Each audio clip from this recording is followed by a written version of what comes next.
So before The Real Housewives, Love and Hip Hop, and Big Brother, one reality TV show paved the way. We're talking about MTV's The Real World. Yeah. I know you remember it. The show that put 7 strangers in a house together, premiered back in 1992, and now MTV is bringing the original cast back together. I can't believe we're in the same place. It still smells the same. It still looks the same. Okay, we are officially re-roommated. I can't believe we're back 30 years later. Back and better than ever. The groundbreaking show lasted 33 seasons, everybody. Joining us this morning, one of the members of the original cast, author, community activist, Kevin Powell. Welcome to the Picks Up More News, Kevin. Hey, good morning. How are you? Good to see you. Kevin, I'm good. First off, I was a huge fan of The Real World. Who wasn't, right? But let me just say, back in the original, not just like back together, you're back in the original loft. It's crazy. Which was a surprise to you guys, right? We didn't know. It turns out that it was on sale, so there was a window of a week that we could get in there and film, and we were shocked. We were absolutely shocked. They just told us it was going to be in Manhattan. We had no idea where it was going to be. Oh, wow. Okay, so what was it like to walk back inside? I'm sure all those memories started to come rushing back to you. It was deep, because think about it. when we did it, Bill Clinton was not even president of the United States yet. Bill and Hillary were running, they were running for president. There was no cell phones like what we have now. There was no social media, so it's a totally different world. And it was a lot of memories, a lot of good memories. And you realize the impact of the show because literally there's no Kardashians or Cardi B without The Real World. Well, there's no reality TV. You were like one of the first foray into this world of reality television.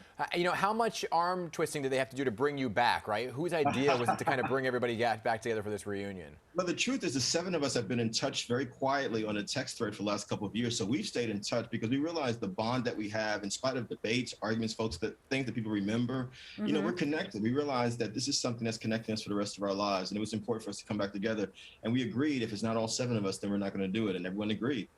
Well, that's amazing, too. So when you got back, was it like the relationships were back to where you imagined they would be, or was it just kind of odd at first trying to get back into the swing of things?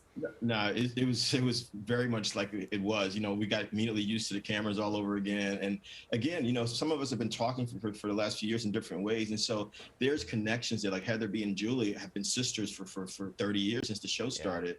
And Heather was in Julie's wedding, for example. So there's very, very deep bonds there. Absolutely. But it's also, you look back, right? You were what, 21, 22? We were between 19 and 25, the 7 of us. So you look back, right? So much has changed. You grew up, right? You had kids. But from watching the trailer, we see now some of the conversations that you and your castmates really do kind of remain the same from when you were younger. I want to play a clip and then get your reaction. Okay. I didn't meet any cute boys tonight. I didn't either. What was it like after you had come out on the show? It was hard. My friends left me. He represents what we all need to be, which is love. It's 29 years later and we're still having the same conversations. You just called me a racist. You are. It's gonna sound, again, racist, but... And don't say it. You're missing the point of all of this. Things haven't changed. Yeah, it's changed. It's gotten worse. Right, and this is one of those things, Kevin. Look at this. Wow. Because you look at things, and so much in society, people say, well, a lot's changed, right? But I just had a Zoom conversation with so many of our viewers, and they said, no, nothing's changed. The conversations are the same, and you're proving that. Well, it's deep. Some things have changed. We've had our first Black president since that show, Barack Obama, obviously. But then, in many ways, the fact is, for me as an activist, racism, sexism, homophobia, transphobia, anti-immigrant sentiments, all this stuff, any kind of hate, should not be acceptable in our society, in this democracy. And I think that's some of the things that we touched on back in 1992 and that we're touching on again. But we also have to be willing to have difficult, uncomfortable conversations and stick them out. And the fact that we're all connected in spite of our differences says a lot about what's possible for our society. And that's what I want to see out of this, that people say, oh, what can I do to have conversations that we often don't have? We know what the last few years have been like in our country. We got work to do. And so I hope that this shows what is possible, even with the tears that you just saw. Yeah.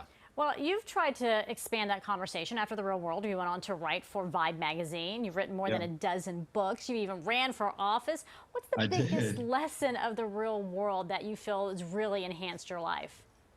Oh my gosh. Be willing to talk with and listen to anyone, no matter who they are, even where you may disagree.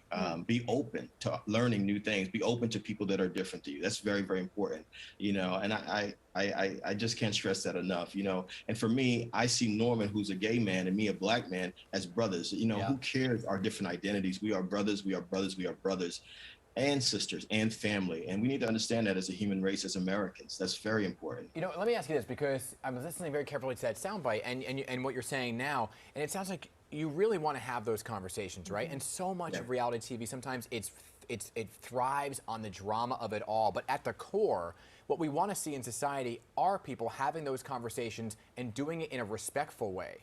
Yes. Do you see that happening now on the show? I think it can happen with us. I mean, one of the things we've said to Viacom, CBS, MTV, our families, like, hey, the 7 of us should come back together one last time and do a big town hall meeting to talk about these big issues. Because, you know, you're talking about a show that has had an impact across generations, across various types of people. I mean, it's been overwhelming, all the social media stuff that we've got. Like, people are like, oh my God. And I just think this is a unique opportunity in our time to try to bring people together. Again, we know what we've been through the last few years. We're in the middle of COVID, for Christ's sakes, and this affected so many different types of people.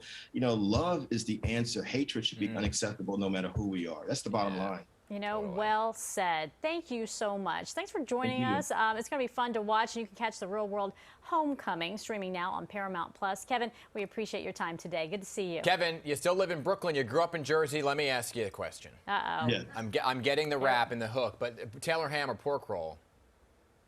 Oh my God, pork roll. That's Pork There you roll. go. Oh my goodness. Okay. And shout out to Jersey. Shout out to Jersey. Shout out to indeed, Jersey. right? Kevin, All thank right. you. Thank you all. You're awesome. Thank you so much.